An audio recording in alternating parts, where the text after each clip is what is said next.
Greetings to all. Welcome to Future Officers Academy. Today we are going to see daily current affairs of July 9. So today we are going to discuss the topics of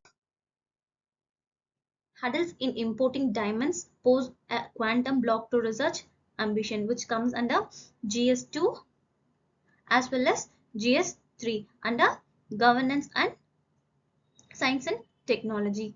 Our next topic is about center set to tweak criteria for according classical language status, which comes under GS2 paper governance. Next topic is world's oldest cave painting was created at least 51,000 years ago, which comes under GS1 art and culture. Next, fourth topic is about in an electric vehicle, what is the regenerative braking, which comes under governance. Next, Biligri Ranganatha Swami Temple Tiger Reserve, that is BRT, which we have to know about location. Next, editorial analysis, and finally we are going to see a mapping. So now we'll move on to the topics. Our first topic is about hurdles in importing diamonds pose quantum block to research ambition. Now, what is about in news? The Customs Department diamond import policies are impacting India's 6,000 crore national quantum mission, which relies on lab grown diamonds with specific defects for quantum technology research. India's diamond industry lacks the capability to produce these defect specific diamonds. The 2023 Union Budget announced a scheme for lab-grown diamond R&D, but India's diamond industry is new to manufacturing these defect-specific diamonds. So now with this, we have to know about what is qubits. A qubit or quantum bit is the basic unit of quantum information in quantum computing. Unlike classical bits, which can be either 0 or 1, a qubit can exist simultaneously in multiple states, superposition, and can be entangled with other qubits, enabling complex computations beyond classical capabilities. Next, quantum technology. It is the class of technology developed in the early 20th century that works by using the principles of quantum mechanics. The physics of subatomic particles include quantum entanglement and quantum superposition.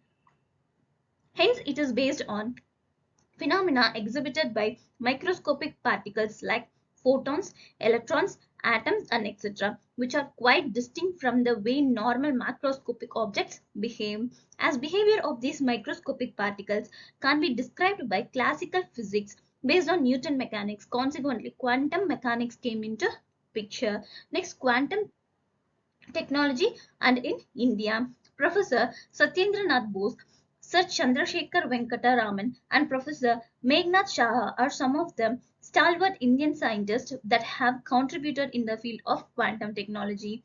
India is currently at the forefront of tapping the second quantum revolution through massive investments in this field. Quantum technologies and applications is one of the 9 missions of national importance being driven by the Prime Minister Science and Technology Innovation Advisory Council through the Principal Scientific Advisor Office in order to leverage cutting edge scientific research for Indian sustainable development. The area of focus would be around 4 verticals. They are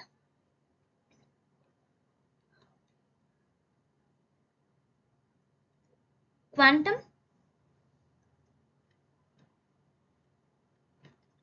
computing and simulations. Next, quantum materials and devices. Third, quantum communications. And finally,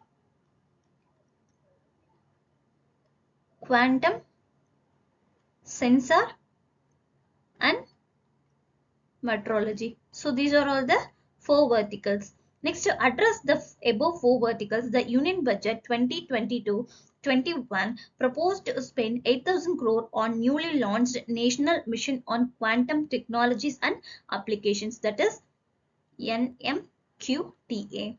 National Mission on Quantum Technologies and Applications, and for rupees 3,660 crore for National Mission on Interdisciplinary Cyber Physical Systems, that is NMICPS. So next, what is National Quantum Mission? This National Quantum Mission is NQM. The NQM will be led by the Department of Science and Technology for strengthening India's R&D in a quantum arena. It will target developing intermediate scale quantum computers with 50 to 1000 physical qubits in 8 years in various platforms like superconducting and photonic technology. Other objectives of the mission are satellite based secure quantum communication over a range of 2000 kilometers within India and in other countries. Also to develop magnetometers with high sensitivity in atomic systems and atomic clocks for precision timing and communications, also with navigation. It will also support design and synthesis of quantum materials such as superconductors, novel semiconductor structure and topological materials for fabrication of quantum disease. Also here we have four thematic hubs. Thematic hubs, that is called as T hubs. So it will be set to in top academic and national R&D institutes in the domains of quantum computing, communications, sensing and metrology. The hubs will focus on generation of new knowledge through basic and applied research, and it will promote R&D. The mission will have wide-scale applications ranging from healthcare and diagnostic, defenses, energy and data security. With this, we have to see the previous year question which have been asked in prelims in the year 2022. Which one of the following is the context in the which the term qubit is mentioned? Here the answer is quantum computing. So it have been asked in prelims 2022. So now we'll move on to the next topic. Center set to tweak criteria for according the classical language status. Why it is in news? The Union government is revising criteria for classical language status, affecting languages like Marathi. Despite long-standing demands and assurance, Marathi recognition is pending. With Maharashtra elections approaching, political efforts intensify, emphasizing cultural pride over financial benefits for language promotion. So, the Union government plans to revise criteria for granting classical language status based on recommendations from the Culture Ministry Linguistics Expert Committee. The new criteria will be issued after cabinet approval, affecting the status of language like Marathi. Marathi's classical language has been under consideration with repeated demands from states and literary circles for language like Marathi, Bengali, Assamese, and Maithili. So in 2014, Maharashtra's then Chief Minister formed a committee which has concluded the Marathi meets the criteria for classical status. The center has assured consideration for Marathi status multiple times over the past decade. Classical language status entitles Education Ministry support, including awards, a center of excellence, and university chairs. With the Maharashtra Assembly elections approaching, demands for Marathi status have intensified with political efforts and both Congress and Shiva Sena BJP government. Now, what is the classical languages in India? India has six with classical status. First, Tamil, which have got in 2004. Next, Sanskrit got in 2005. Next, Kannada, which got in 2008. Next, Telugu, it also got in same 2008. Next, Malayalam, which have got 2013, and finally Odia, which have got in 2014. So all classical languages are listed in the 8th schedule of the Constitution. The Ministry of Culture sets the guidelines for declaring a language as classical. Criteria for classical language status include antiquity of early text or history spanning 1500 to 2000 years, a body of ancient literature, considerable value by generation of speakers, clear distinction between classical language literature and modern forms of offshoots, an original literary tradition not borrowed from the other speech communities. Benefits for providing the Indian government for classical languages. The establishment of a center of excellence for classical language studies, two major annual international award for eminent scholars in classical Indian languages. University Grants Commission is requested to create professional chairs in central universities for classical languages.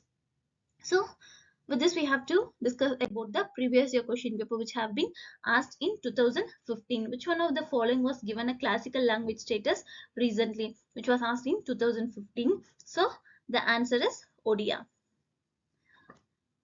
Now we'll move on to the next topic. Our next topic is about world's oldest cave painting was created at least 51,000 years ago. Here, a cave painting discovered in the limestone cave of Liang Karampunga on Sulawesi Island, Indonesia, dates back at least 51,200 years. The painting features a scene with three part human, part animal figures interacting with a wild pig depicted in a red pigment. Now we have to know about the Liang Karampung cave. It is situated in a Maros Pancake Karst region in of South Sulawesi, Indonesia. The cave is renowned for its ancient rock art and archaeological findings, providing insights into early human civilization in the region. It features some of the oldest known handle stencils and paintings of animals believed to be created by early humans. Now, what are the key features of this cave paintings? A painted scene depicting human interacting with a pig on a cave wall. The artwork features a pig standing upright alongside three smaller human-like figures, all painted in a single shade of dark red pigment. This painting predates the cave art found in El Castillo, Spain, dating back around 40,800 years ago, marking it as the older than European paintings. Now, what are the significance of this painting? According to the researchers, the figures in the painting depict dynamic action, suggesting a narrative or story behind told. The discovery pushes back the origin of figurative art among Homo sapiens, indicating a rich history of storytelling through visual art in early human societies. With Netherlands began cave markings earlier, around 75,000 years ago. These were primarily non-figurative. The Sulawesi cave art suggests an advanced cultural and artistic development among early humans, predating similar European art by millennia. Now, what are the contemporary period in the Indian subcontinent? Homo sapiens had already migrated to various parts of Indian subcontinent by its time. Evidence suggests human habitation in India dates back to at least 70,000 years ago, with notable archaeological sites like Bhimbetka in Madhya Pradesh showing signs of early human activity and rock art. Now, what are the use of uranium-based dating? A new dating technique utilizes uranium series, that is, U series analysis of calcite deposits above the cave art. The laser based analysis measures uranium thorium ratios to accurately date paintings, highlighting significant age revisions for cave art in Sulawesi. So that's all from this. We have to see the previous year question paper which have been asked in 2021. Which one of the following statement is correct? Ajanta caves lie in the gorge of Vaghora River. Sanchi Stupa lies on Cock of Chambal River. Pandulina cave shrines lie in the gorge of Narmada River. Amaravati Stupa lies in the gorge of Godavari River. They are asking which one of the following statement is correct. The answer is A. Ajanta caves lies in the gorge of Vaghora River. So that's all from this topic. Our next topic is about in an electric vehicle, what is a regenerative braking? So the Bureau of Police Research and Development has issued standard operating procedures as, to assist police officers implementing these new provisions in the criminal laws. Now, with the new criminal laws coming to effect, how have the basic duties of police office to be changed? First, the registration of FIR. The officer in charge cannot refuse to register an FIR due to jurisdiction issues. The next thing is electronic filling of FIRs. Information for FIRs can be given electronically, which must be signed within 3 days. Next, the mandatory videography. Videography is now required during searches, crime scene documentation, and property possession process. So this is ensure transparency and integrity in investigations. Display of arrest information. Information about arrested individuals must be displayed prominently in police station, ensuring transparency and accountability. Next, what are some of the changed provisions concerning arrest of elderly and infirm people? Permission from an officer not below the rank of DYSP is required to arrest individuals above 60 years or those who are infirm for offences punishable by less than 3 years. Handcuffing is restricted and can only be used is there possibility of person escaping custody or causing harm. So this aligns with the Supreme Court guidelines. Now what are the preserving electronic evidences? So first, this use of eSakshya app. A cloud-based mobile app, eSakshya, allows police to capture photos and videos, ensuring they are geotagged and time-stamped. Next, this integration with ICJS. The data captured via eSakshya is a part of the interoperable criminal justice system, that is ICJS, Interoperable Criminal Justice System, making it accessible to the judiciary, prosecution, and forensic experts. Next, training and equipment. Investigation officers must be provided with electronic device and proper training to handle and preserve electronic evidence effectively. Now, what are the challenges and implementation issues have been seen here? First, the implementation and training. The transition of new protocols such as mandatory videography and electronic filing of FIRs require extensive training for police officers. Ensuring that all officers are proficient with the new technology and understand the updated procedures can be significant logistically and financial challenge. The next challenge is infrastructure and connectivity. Effective implementation of electronic evidence preservation and zero FIR registration demands robust digital infrastructure and reliable internet connectivity, especially in remote or rural areas. Many police stations may lack the necessary resources or face frequent connectivity issues, potentially hindering the timely and accurate processing of electronic evidence and FIRs. So, with this, we have to see the previous year question paper which have been asked in 2018. The question is, consider the following statement. No criminal proceeding shall be instituted against the governor of state in any court during his term of office. Next, the emoluments and allowances of the governor of the state shall not be diminished during the term of his office. Now, they have to find which of the statements given above is correct. The answer is C. Both 1 and 2 are correct. Now we'll move on to the next topic. Biligri Ranganatha Swami Temple Tiger Reserve, that is BRT. Here, a 35-year-old female elephant was found dead at Mavaturu, Bailuru Wildlife Range of Biligri Ranganatha Swami Temple Tiger Reserve recently. So, we have to know about Biligri Ranganatha Swami Temple Tiger Reserve. So, first we have to know about their location. It is located in the Chamarajanagar district of Karnataka. Next, the unique biogeographical habit is the middle of the bridge between Western and Eastern Ghats. Next, the Tiger Reserve derives its name from Biligri, the white rocky cliff which has the temple of Lord Vishnu, locally called as Rangaswamy. It was declared a Tiger Reserve in the year 2011. The total area of Tiger Reserve is 574.82 kilometers. With this, we have to know about next the vegetation.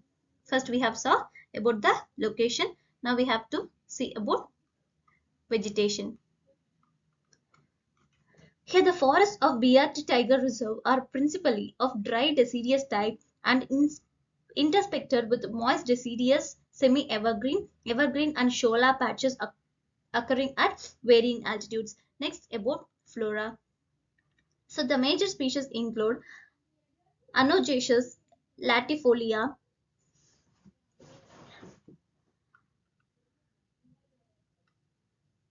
Anogeaceous latifolia. Next, Dalbergia paniculatum, Grevia, Teleofolia. So these are the some kinds of flora seen here. Next, fauna. Animals include tiger, elephant, leopard, wild dog, bison, sambar, spotted deer, barking deer, four-horned antelope, sloth bear, wild boar, common langur, bonnet, macaw, varieties of reptiles, birds, etc. are found in this tiger reserve. So that's all from this topic. Our next topic is about editorial analysis. In this, we are going to see the topic of Ignatius HPV vaccine, the rhetoric and the reality.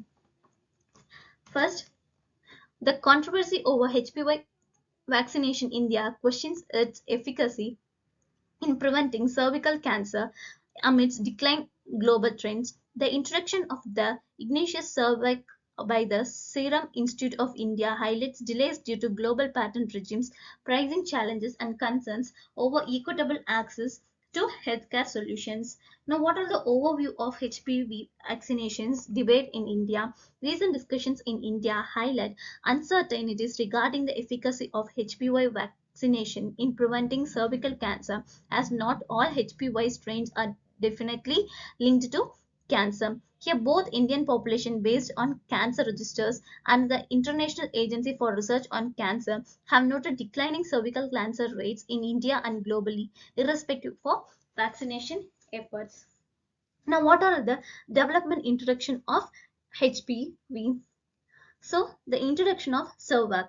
The Serum Institute of India developed Servac, marketed as an indigenous and affordable HPV vaccine. This vaccine targets high-risk population and aims to address a specific local health challenges. Servac utilizes virus-like particles produced via recombinant deoxyribonucleic acid, and techniques are technology dating back to 1970s also used for hepatitis B vaccine. So now what are the challenges have been seen in this HPV vaccine? The first challenge is complex manufacturing process. Next, high regulatory standards. And finally, we have supply chain and distribution. These are all the challenges seen under this HPV vaccine. Now, what are the impacts seen in India? The impacts are delayed access to affordable vaccines, and the economic and health implications are seen, the basic impact of this HPV vaccine. Now, what is about the cervical cancer? It is starts in the cells of cervix. The cervix is the lower, narrow ends of the uterus, that is in womb. In a small percentage of people, the virus survives for years, contributing to the process that cause some cervical cells to become cancer cells. Now, what are the causes of this? Various strains of human papillomavirus, that is HPV, play a role in causing most cervical cancer. Human papillomavirus is common sexually transmitted infection which can affect the skin, genital area, and throat. When exposed to HPV, the body immune system typically prevents the virus from harming. Now, what are the types of HPV vaccines are available? The first one is quadrivalent vaccine, that is Gardasil. It protects against four types of HPV, that is HPV 16, 18, 6, and 11. The second one is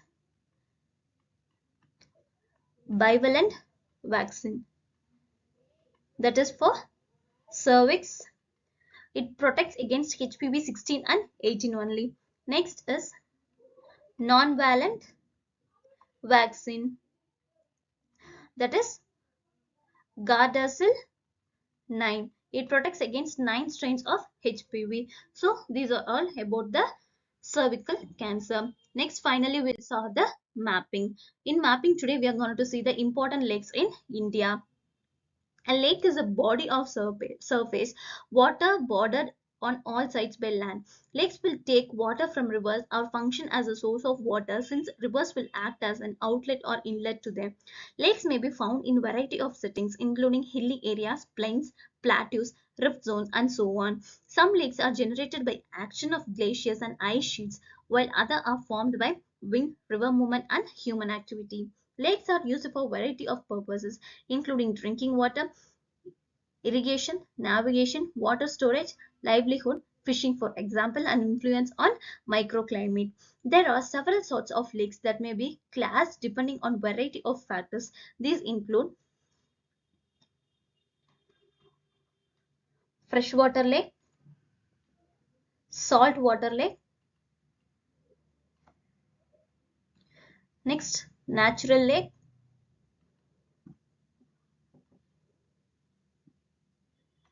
artificial lake, oxbow lake, crater lake. So these are the several sorts of lakes. Now what is here freshwater lakes in India? Freshwater lakes are produced in variety of ways, and the microorganisms that survive and flourish in them are influenced by their formation. Stream or river fed lakes, glacial lakes formed by melting glaciers, and man-made lakes created by the construction of dam from abandoned mines and quarries are all typically types of lakes. In addition to modify the micrological makeup of a lake, satisfying many cause a variation throughout the lake. The water in lakes is influenced by rain, snow, melting ice, streams, and groundwater seepage, and most lakes contain of fresh water. Now we'll have some of the important freshwater lakes. They are Ula Lake, which is located in Jammu and Kashmir. Next, Shivaji Sagar Lake, which is located in Maharashtra. Next is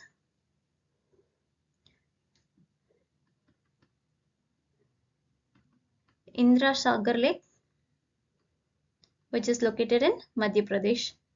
Next, Sardar Sarovar Lake, which is located in Gujarat. Next, Loktak Lake, which is located in Manipur. Next, Nagarjuna Sagar Lake, which is located in Telangana. Next, Kolleru Lake, which is located in Andhra Pradesh.